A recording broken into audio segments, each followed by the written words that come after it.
Lucas, o palhaço da turma. Em toda a roda de amigos, era ele quem arrancava as gargalhadas mais altas, quem criava as piadas mais rápidas, quem parecia ter uma bateria social infinita.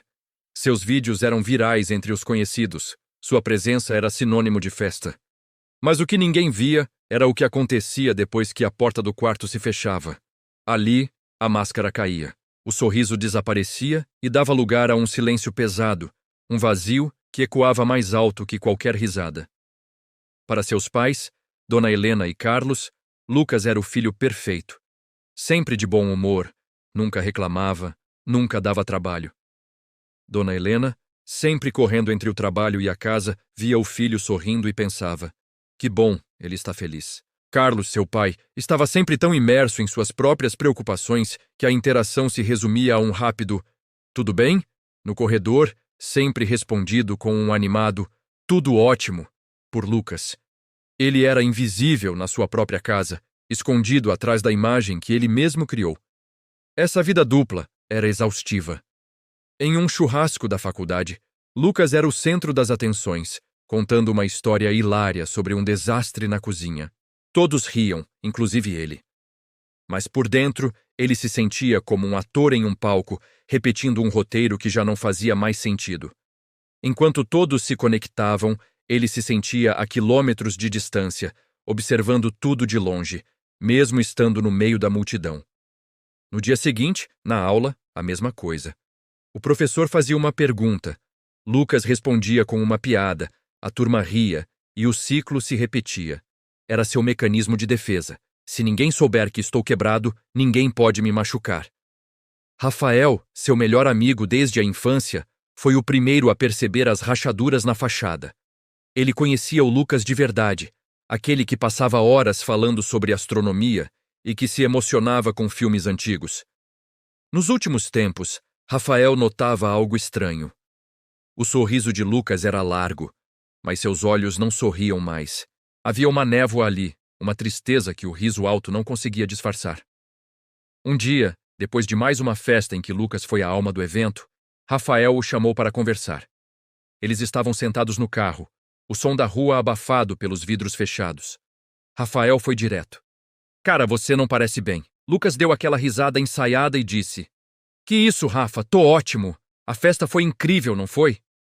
Rafael balançou a cabeça. "Não, Lucas, não estou falando da festa. Estou falando de você. Seus olhos, eles estão tristes." O silêncio tomou conta do carro. Lucas desviou o olhar, encarando as luzes dos prédios que passavam. Pela primeira vez em muito tempo, ele não tinha uma piada pronta. Ele não tinha uma resposta rápida. Ele só tinha a verdade.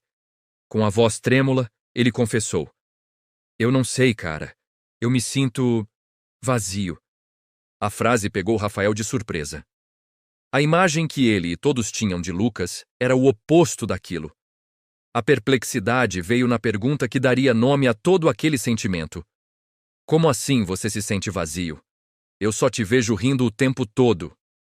Aquela pergunta foi como uma chave que abriu uma porta trancada há anos.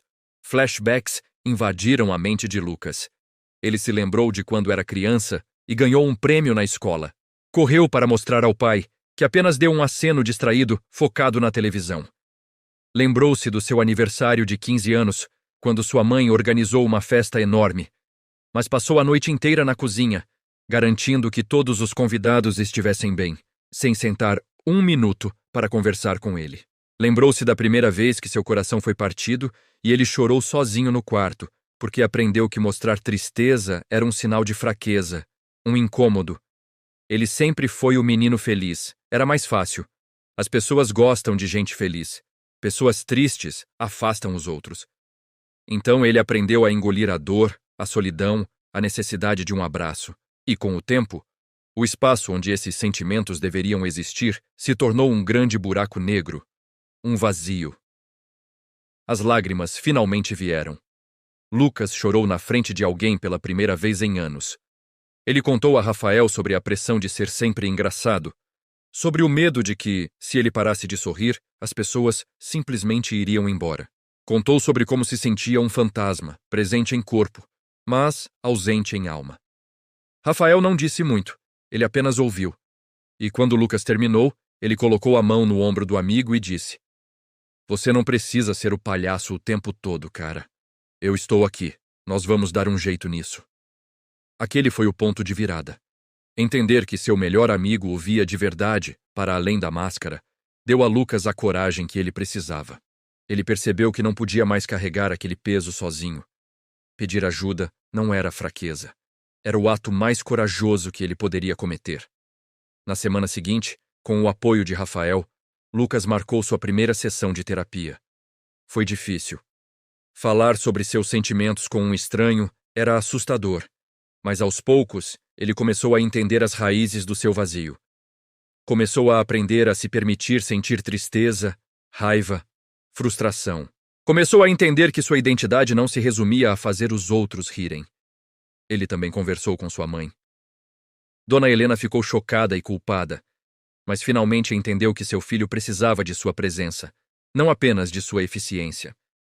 A relação com o pai ainda era um desafio, mas o primeiro passo foi dado. O processo de cura não foi uma linha reta. Tinha dias bons e dias ruins. Tinha dias em que a máscara ameaçava voltar. Mas agora Lucas tinha ferramentas, tinha apoio. Ele começou a encontrar alegria em pequenas coisas, uma caminhada no parque, uma música nova, uma conversa sincera. Ele ainda era um cara engraçado, mas suas piadas não vinham mais de um lugar de desespero. Elas vinham de um lugar de leveza genuína. Ele estava se reencontrando. O Lucas, que gostava de astronomia, que se emocionava com filmes, que sentia profundamente. O vazio não desapareceu de uma hora para outra, mas começou a ser preenchido. Preenchido por autocompaixão, por conexões verdadeiras e, o mais importante, por ele mesmo. Lucas aprendeu que a pessoa mais importante que ele precisava fazer, rir, de verdade, era ele próprio. E aquele sim, era um sorriso que vinha de dentro para fora. Se você se identifica com a história do Lucas, se você também esconde sua dor atrás de um sorriso, saiba que você não está sozinho. Procurar ajuda é um sinal de força.